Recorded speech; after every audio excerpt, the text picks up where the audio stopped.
Welcome to Pinball Mayhem. My name is Jeremy Ajma, and this is part 2 of a series where we're fixing all the little stuff on Vulcan. It's got about 2 years of play on it at this point, on and off, and just some things that have crept up and things that I really didn't tackle when I initially went through it, because it was a total basket case when I bought it. So in the last video, what we did was we went through the list of things I wanted to accomplish, and we worked on one of those things, maybe two, and then we did something totally unexpected, which was tackle the bottom board. It's kind of the way my projects go. I get into stuff and think about other things to do, but you know how it goes.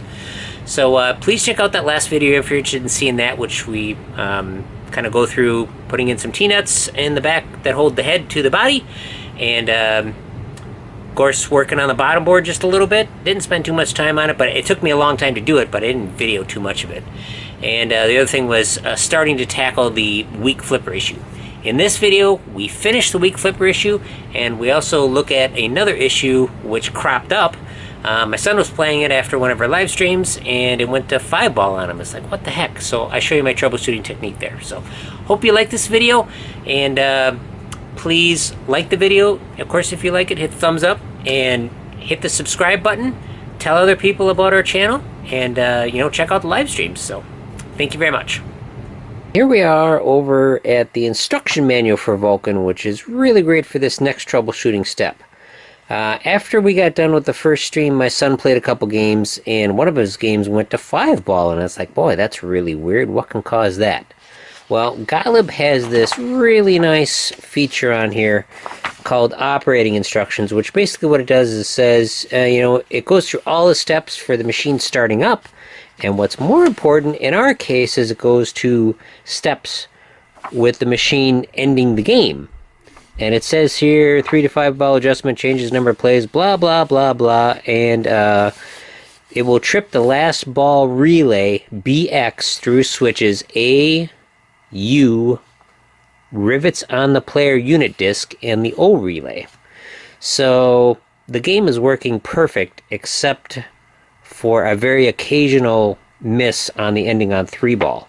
So I'm going to make a leap and say it's probably the rivets on the player unit, because I took a look at them and a couple of them look pretty tarnished here. But we'll jump over here to the schematics. This is your player unit right here, and when you have it on 5-ball, it basically disconnects these earlier contacts here and lets it go down all the way here. So when we got on 3-ball, the game would stop when the player unit gets to this area. I believe there's 4 here, 1 for each player. And so if these rivets were tarnished, it would just ignore them, move on down to this one, and eventually quit. So let's go take a look at the player unit, and you'll see what I saw.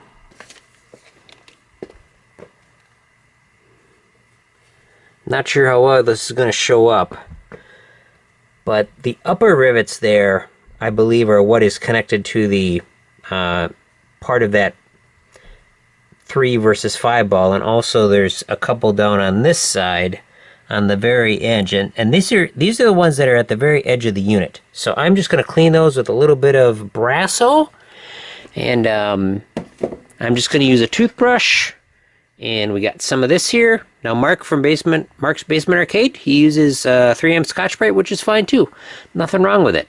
But this is what I'm going to use to clean those. We'll clean them, and then we'll put a little bit of lubricant on there just so they stay nice and shiny, and we'll see how they look. Here we are back at the player unit, and they cleaned up super nice and super quick. And I feel the reason why they were tarnished before is it wasn't really obvious to me that these outside rivets were being used by the wiper arm disc, because you got some down here in the bottom corner that they're too far out. They don't get hit by it. They're just made to secure the contact there. So that's where I think I've probably messed up when I initially went through this unit. And then there's a couple more on the very edge here that don't get worked, but these 4 on the inside here connect, and also I believe there's like 4 right about there, but the rest of them are looking good. I'm just gonna put a little lubricant on here, and it should be good to go. Oh, one more thing. Be sure to get all of the old Brasso out of there, because Brasso is acidic, and what actually it does is if you leave a film of it on there, what will happen is it will eventually, oddly enough, it'll start to corrode the brass or whatnot. So I'm going to hit this with a little rubbing alcohol, and then we'll put our lubricant on there. Here we got the Vulcan playfield in the service position, and I have been trying to troubleshoot why we have weak flippers on this machine. And I found something quite interesting. As you can see in the background, we've also got Jungle Queen up in the service position, because those flippers work excellent, and I wanted to try to determine why this game has such weak flippers. And what I've found, we'll go through and I'll show you my process and see what I found, and we'll see how the fix works. So what I've got here is we have a no load voltage of 27.3. That is directly from the transformer. And what I first did for troubleshooting is I tested the coils to check the ohm between Vulcan and Jungle Queen, and they were very similar. So then I started checking voltage, and I ended up at the transformer just to be super sure what I was experiencing.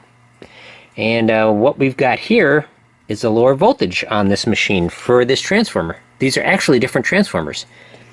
This transformer here is kind of split. It's got a high tap, which is not being used, the normal tap, the center tap.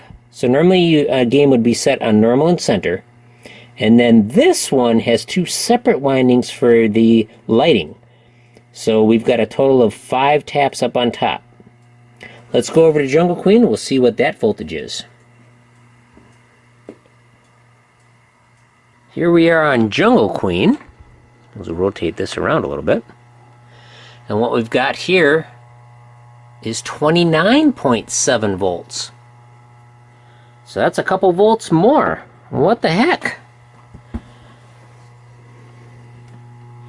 And like I was surprised to find, this transformer is of a different design. We have a high tap, we've got a normal tap. The high tap is not used on this machine, or is currently not in use, I should say. We've got the normal tap, we've got our center tap, and then we've got the extra tap for the lighting. Whereas this machine, you go center to the lighting tap for the 6 volts, and center to normal for, in this case, almost 30 volts, 29.7. This is no load. So we're going to head back over, because I'm not going to put this machine on high tap. We don't need it any more hyper than it already is. So we're going to head over to the other machine, and we'll check the voltage on the normal tap versus the high tap. Okay, back at Vulcan again. We got 27.3 on the normal. Then if I move the one lead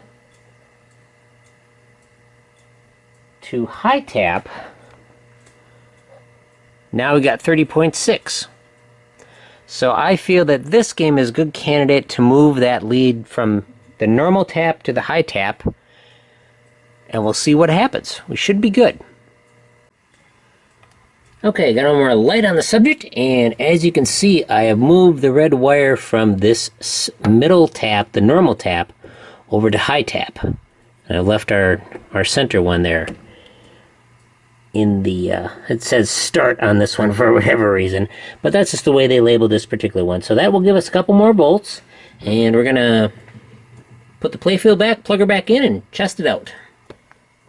Okay, and I'm going to say we've got it fixed. Let's fire up a game, and I'll show you what I mean. Mainly, hitting it with the right flipper going up will now go all the way on top reliably, whereas before it would not do that.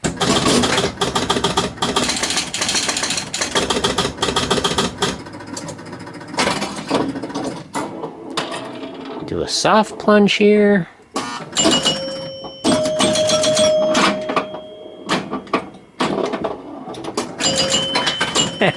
This game is not easy.